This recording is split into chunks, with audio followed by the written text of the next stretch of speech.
To build slab pieces for your clay animal sculpture, we're going to start by getting 4 wood guides if you're going to be making slab that's hanging off of the animal, like ears, right? If you're making something like the hip muscle that's going to be attached onto the body, you only need 2 wood guides. So let's first start with the 4. We're going to stack up 2 on the left and 2 on the right. And we're going to start by rolling our rolling pin from the middle of the clay up, and then from the middle of the clay down. We don't want to start from here and crush the clay underneath the rolling pin. Now these wood guides are here to ensure that our clay doesn't get too thin. So we're going to be seeing that the clay will get about the same thickness as the wood guides. Got to think about what shape you want your clay to be in order to cut out your pieces. So if you want it to be wider, you may have to turn it different directions.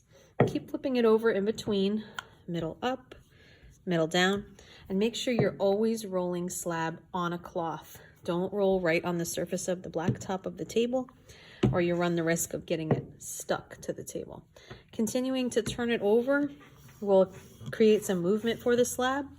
And when you hear this sound, this is how you know you're done rolling.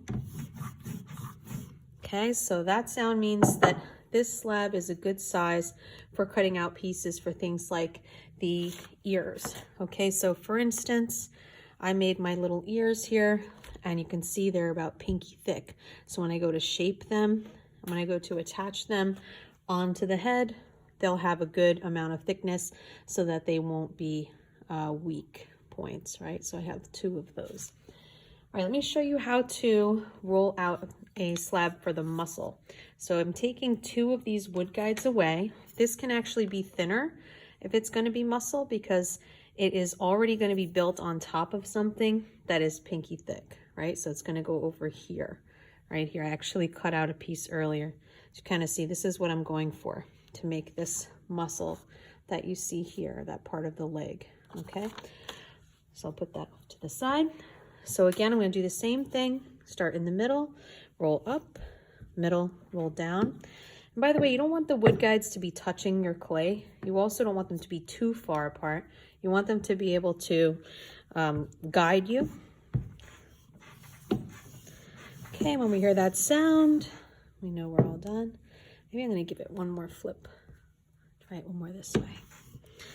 Very nice. Okay, so now when you want to go make your shape, it's probably a good idea to measure this up against your clay animal and kind of see how big do I need it to be.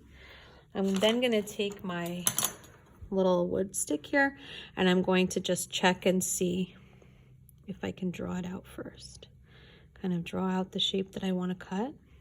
That looks pretty good for the hip. Okay, I'll move these wood guides out of the way. And once you have it drawn out, you can take your pen tool, very carefully push through the clay and cut around. Now, if you're making 2 of the same shape, then you can actually lift this, trace it, and get a second one the exact same size and shape. So if I needed 2 hip muscles, I could do that. Now here's the important thing when you're attaching things like a muscle. When you're attaching a piece like this, you don't want to trap air under it. So instead you want to kind of put it down in the middle first and then roll the clay out so you're not trapping clay under. Okay, so let's kind of trace where this is going to go. I'll get my wood stick here, and then I'll just trace where it's going to go according to my sketch. Okay, I'll score on here. All different directions, not too deep, just scratching the surface. And then I'll score on here. Same thing, all different directions. I'm going to put my slip on the piece I'm attaching and on the part I'm attaching it to. Now remember, I have to bend it this way so that I can place the middle of the clay down first and roll out. This way I don't trap air underneath. Okay, and then we just blend the edges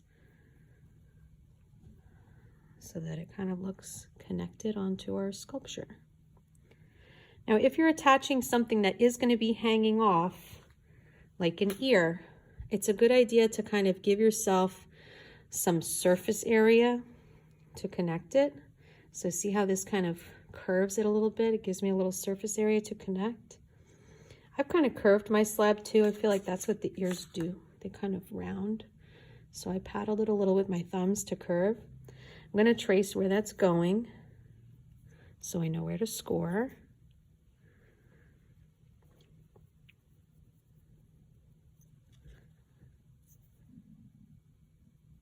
And then put my slip on both parts. And now I have a nice little slab ear. So this goes for anything that has to be flat. So if you're doing something that has flippers or fins or an ear or a little paw, you can use slab to build it. We have these little wood smoothing tools now, these modeling tools. If you have a small area of blending where you can't get your thumb in there, you can use the modeling tools for that too. Okay, so I'm going to keep working on this, but that is how you do slab.